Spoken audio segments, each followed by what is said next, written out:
There was blood all over Wall Street this past week. For y'all that don't know, there was three major events last week that caused the SPY to be down 2% ending on Friday. Now, if y'all are looking for ways to protect your money during this volatile market, make sure you stay to the end. Now, one of these events that we already talked about earlier this week was Trump putting on a tariff of 25% on all imports of cars in the US. This tariff is expected to come into play on April 2nd. However, the market always plans for the future, so stocks started to drop once this news came out. Second is the consumer confidence report came out, and it didn't look too good. Those who don't know what a consumer confidence report is, it's pretty much how us American citizens are feeling about the economy. If we're feeling good about it, we're spending more money. If we're not, we're saving more money. The consumer report came out, it dropped down to 92.9, which is the lowest it's been ever since January of 2021. This is huge news because the consumer confidence report makes up about 68% of the US GDP, so this is a big deal.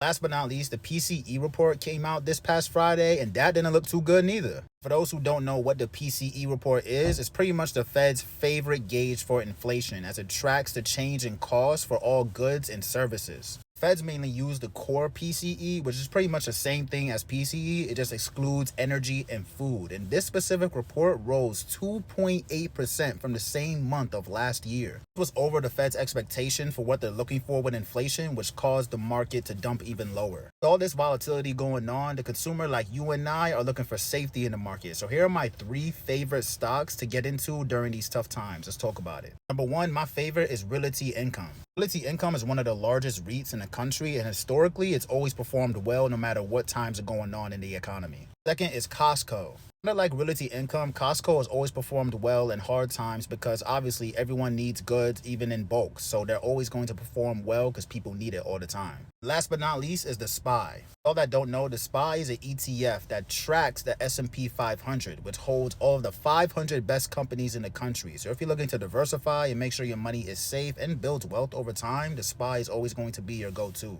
Definitely wild times out here, y'all, but what are some of your favorite stocks right now that you would get into? Let me know in the comments. It's D-Wall. I'm out of here.